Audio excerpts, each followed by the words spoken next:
Good morning, everybody. I hope you're having a good weekend. I thought I'd just post a few videos with my daughter in the background there, if you can hear her. Yes, the breakthrough expansion for the Pokemon trading card game has come out this past week, and I wanted to just review a few things. This first video will be reviewing the Burning Spark deck, which is right here. It features Raichu, and it's called Burning Spark because it has both electric and fire Pokemon in there, different energies, and it's one of the two theme decks that they have come out with in this expansion. And yeah, let's just take a look at the card list here and what you get with the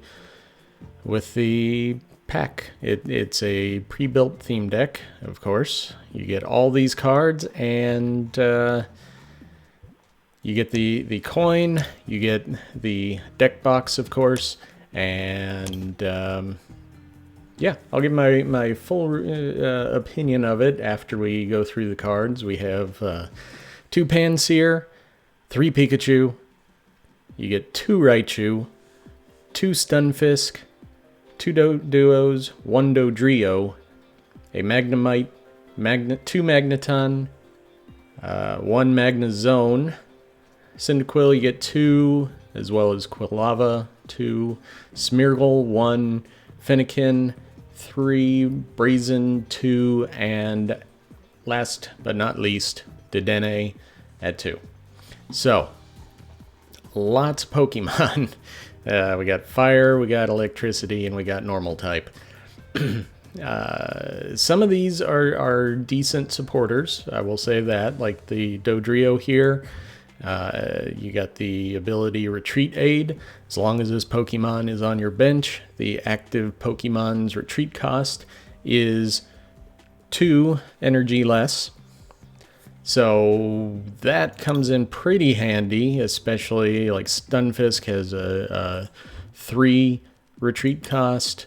Raichu actually has no retreat cost, which is pretty good for him. Let's see, who else? Magnemite and all of his. You got Magnezone with 3. The others, they are 1 retreat cost, so it brings it down to either 1 or 0 for your retreat cost. That's pretty good.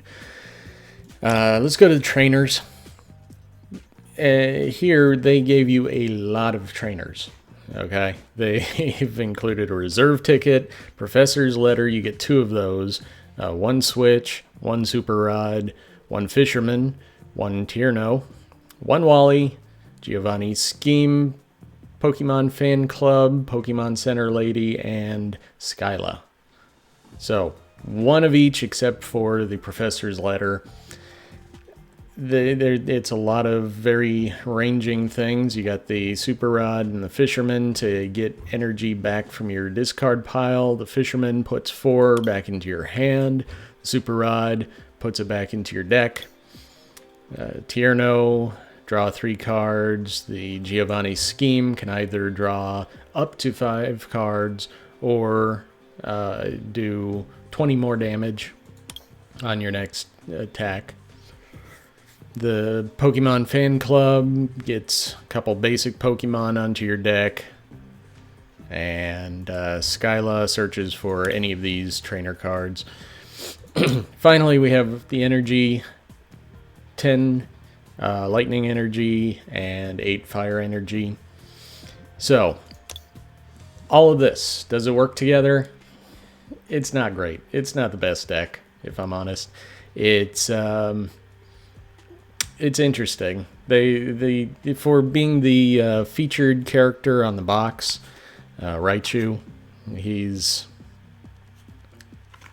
he isn't used that much, if I'm honest. It's good if you're playing against another theme deck. This Thunderclap shot will never be used because it only does damage to Pokemon EX cards. And Pokemon EX cards do not come in a basic theme deck. So it is a good attack if you are facing somebody who has a lot of EX cards. I'm sure I've not faced anybody with any EX cards with this deck, but yeah, so just for basic play, ignore that first attack. Electro Smash, that's good. Does at least 70 damage, flip a coin. If heads, you do 20 more damage, so potentially 90, but bank on 70 if your luck is anything like mine. Yeah, and it costs 3 energy to get out there, so it's kind of like a let's just put him on the bench and try and stack up energy on him. Dodrio, he really, from the strategy that I've developed with this deck, just put him on the bench and you don't really ever play him because the Fury attack costs 3 energy and you flip 3 coins and it does 40 times damage times the number of heads that you get. So another luck attack. Magnemite, Magneton, and Magnezone. Magnezone has the ability Magnetic Circuit, so you can just attach a lot of energy to your cards if you have the energy in your hand. Cyndaquil and Quilava, they're sort of used, you know, in my strategy that I've developed for this. Yeah, the Quilava here, he has at least a 30 damage attack. If you will discard the top card of your deck, and if that is an energy card, it does 30 more damage, and that's for 2 energy. Oftentimes you will be playing this one because that's one of the only cards that gets on your bench somehow. Smeargle, never really used him. I've put him out on the bench and I've put him in the active slot just as a damage barrier. But yeah, Fennekin, Brazen, not used too much. Flamethrower, it costs 3 energy, discard an energy attached to this Pokemon. It really requires that you get a lot of energy, and sometimes with this deck it's not really happening. Dedenne, he can paralyze your opponent, your opponent's active Pokemon if you flip a heads, but he only does 10 damage. It is for 1 energy, so it's decent. Most of the time I find myself using Stunfisk though. Yeah, Stunfisk. I don't know how you feel about this Pokemon, but it's not one of my favorites. In fact, it's probably one of my least favorite Pokemon, but the card is pretty good because when your opponent knocks out any of these other Pokemon as you are searching for energy or something that you can play, because they put so many Pokemon in here, you're most likely going to draw a Pokemon. But yeah, when any of those Pokemon are knocked out on the previous turn by damage from an opponent's attack, that this Revenge does 80 more damage. So your opponent knocks out a Pokemon, you can do 100 damage total. Other than that, you're just doing 20 damage. And then the 3 energy cost Thunder Blast for 80 damage, discard an energy attached to this Pokemon. That I do find myself using more often than not to just fill in the gaps in between times when I can get the energy. Otherwise, I'm just hitting the opponent for 20 damage. So Stunfisk is really the star of this deck, unfortunately, in the strategy that I was able to develop with it that works.